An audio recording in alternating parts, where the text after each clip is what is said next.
હાલ દરેક સમાજનો એક મહત્વનો અને ચિંતાનો વિષય એ બન્યો છે કે દીકરીઓ ભાગી જાય છે, સાથે જ જે કુરિવાજો છે તે ઘર કરી ગયા છે અને માણસ અને સમાજ છે આર્થિક નબળો પડી રહ્યો છે। ત્યારે આ બધાની વચ્ચે દરેક સમાજ છે ચિંતન શિબિર કરી રહ્યો છે, બંધારણ પોતાનું ઘડી રહ્યો છે અને ક્યાંક ને ક્યાંક છે હવે આ બધાને લઈને પાટીદાર સમાજ પણ મેદાને ઉતર્યું છે। જેના તેજાબી ભાષણોથી જે કહેવાય છે કે રાજકીય મેદાનો ગજવતા હોય એવા પુરુષોત્તમ રૂપાલા પણ હવે રાજકારણને બાજુએ મૂકીને પાટીદાર સમાજને આકરો અરીસો બતાવ્યો છે। પાટીદાર સમાજના સંમેલનમાં રૂપાલાએ માત્ર ભાષણ નથી આપ્યું, પણ સમાજમાં ઘર કરી ગયેલા કુરિવાજોને બદલાતા માનસ પર સર્જિકલ સ્ટ્રાઇક કરી છે। તેમણે કહ્યું છે કે ભવનો તો બનાવ્યા, પણ શું સમાજનું ઘડતર કરી શક્યા? રૂપાલાના સવાલે હજારોની મેદનીમાં સન્નાટો ખેંચી દીધો હતો। નમસ્કાર, ગુજરાત BS9 TV ન્યૂઝમાં આપની સાથે હું ભગવતી વિશાવડિયા। સુરતમાં સૌરાષ્ટ્ર કડવા પાટીદાર સેવા સમાજના મંચ પરથી પુરુષોત્તમ રૂપાલા રૌદ્ર સ્વરૂપમાં જોવા મળ્યા। તેમણે સ્પષ્ટ શબ્દોમાં કહ્યું કે આપણે ભવ્ય ભવનો તો બનાવ્યા, પણ શું સમાજનું ઘડતર કરી શક્યા છે?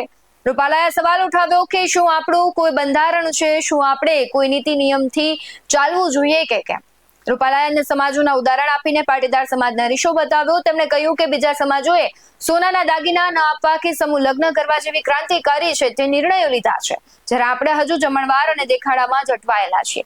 તેમણે લગ્ન પ્રસંગોમાં થતા બગાડ અને કેટરિંગ કલ્ચર પર પણ આગ્રહ પ્રહારો કર્યા હતા।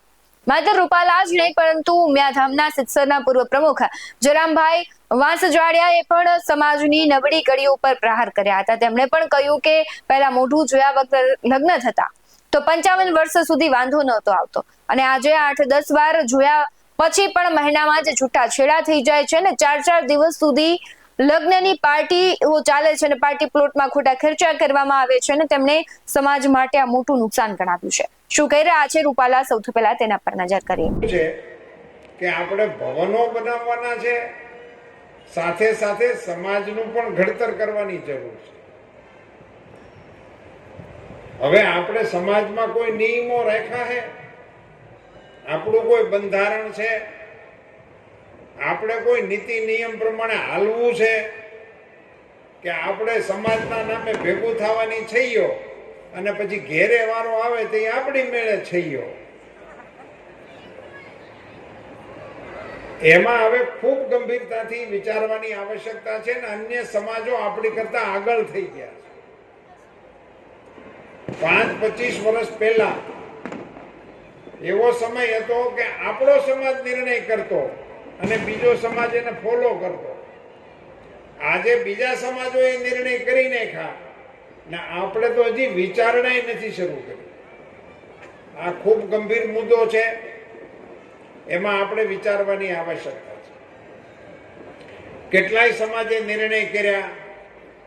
એક સમાજે તો એવો નિર્ણય કર્યો કે સોનાના દાગીના દેવાના જ નહીં। સામાજિક નિર્ણય છે, નિર્ણય થઈ ચૂક્યો છે। ઘણા સમાજની અંદર સમૂહ લગ્નોના નિર્ણય થઈ ગયેલા છે કે આખા સમાજના એક જ તારીખે લગ્ન થાય।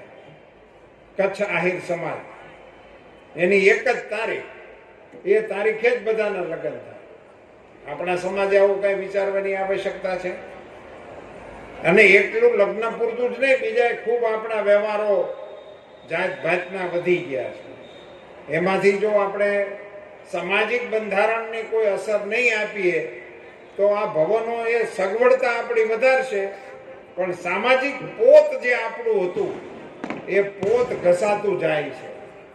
જયરામ બાપાએ છૂટાછેડાની વાત કરી, આ બધું વધતું જાય છે, એનું કંઈક કરવું જોઈએ। પણ મારા મતે છૂટાછેડા એ મહત્વની વાત નથી, પણ છૂટાછેડા પછી એના બાપા પૈસા ગણવા બેહે છે, એ આપણા શરમજનક આપણા માટે। આપણે ક્યાં પહોંચી ગયા?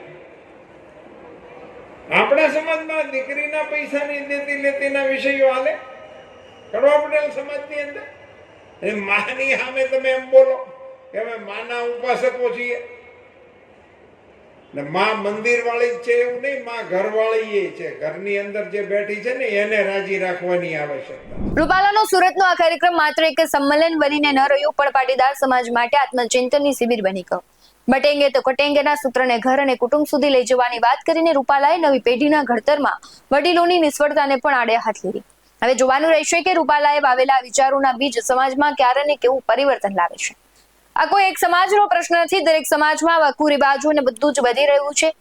કહેવાય છે કે યુવાનો છે જે ડરી રહ્યા છે લગ્નથી, તેનું મૂળ કારણ એ જ છે કે લગ્નના સમયે જે ખોટા ખર્ચાઓ થાય છે, આર્થિક બોધ છે, પછી યુવાનોથી સહન નથી થઈ રહ્યો એટલે ક્યાંક લગ્નથી ભાગી રહ્યા છે, અથવા તો ખર્ચો કર્યા પછી પણ જો એની ભરપાઈ ન થાય તો આત્મહત્યા જેવા પ્રયાસો થતા હોય છે. આ એક લાલબત્તી સમાન કિસ્સો છે. આ વિચાર છે, હવે આ વિચાર છે ધીમે ધીમે બધા જ સમાજોને આવી રહ્યો છે. બધા જ પોતાનું બંધારણ બનાવી રહ્યા છે અને કુરિવાજોની તિલાંજલિ કરી રહ્યા છે. ને એક ખૂબ સારો વિચાર છે, કારણ કે માણસને જો આર્થિક સદ્ધર રહેવું હોય તો તેણે ખોટા ખર્ચાઓને ક્યાંક ને ક્યાંક બ્રેક મારવો પડશે. અને જો આ બ્રેક ન લાગે તો માણસનું જીવન છે 5 થી 10 વર્ષ પાછળ જતું રહે છે. એક દીકરીના લગ્ન કરવામાં મા બાપને કેટલો ખર્ચો થતો હોય છે. આખી જિંદગી કમાણી કરી અને એક દીકરી અથવા દીકરાના લગ્નમાં એ બધો જ ખર્ચો વેડફાઈ જાય છે. કહેવાય છે કે પાણીની જેમ પૈસા વહેડાવી નાખવામાં આવે છે, પરંતુ તેનું પરિણામ શું હોય છે? અને 4 થી 5 મહિના પછી જ એ દીકરા દીકરીઓના જ્યારે છૂટાછેડા થાય છે ત્યારે પણ મોટી રકમ આપવી પડે છે. એટલે સમજો કે માણસને કેટલો આર્થિક ફટકો પડે છે. આપણે માનીએ કે લગ્ન એક વખત થાય, પરંતુ એક વખતમાં જ આખું તમારું જિંદગી, કહેવાય છે કે આખું જીવન છે તેની કમાણી બરબાદ થઈ જાય તો એ તો યોગ્ય પણ નથી. અને આખરે તેનું પરિણામ કોને ભોગવવું પડે છે? તો જે તે વ્યક્તિ જેના ઘરે લગ્ન હોય, જેના લગ્ન હોય એ વ્યક્તિઓને જ ભોગવવું પડતું હોય છે. એટલે વહેલા સમજી જઈએ, તેમાં જ ક્યાંક ને ક્યાંક સમાજ અને પરિવારોનું ભલું છે. બાકી આર્થિક જે સદ્ધરતા છે તેનું લેવલ ખૂબ નીચું આવતું જશે અને કહેવાય છે કે આ બધા કુરિવાજોથી કોઈ ફાયદો નથી. માત્ર 2 દિવસના દેખાડાને વાહવાઈ માટે આટલા ખર્ચાઓ ન કરવા જોઈએ. તમારું શું માનવું છે કમેન્ટ બોક્સમાં જરૂરથી જણાવજો. બાકી આવા જ વધુ અહેવાલો સાથે ફરી મળતા રહીશું. તમે અમારી યુટ્યુબ ચેનલને સબસ્ક્રાઇબ કરવાનું, અમને ફેસબુક અને ઇન્સ્ટાગ્રામ પર ફોલો કરવાનું ભૂલશો નહીં. બાકી નવી અપડેટ્સ મેળવવા માટે આપ જોતા રહો BS9 ન્યૂઝ. નમસ્કાર.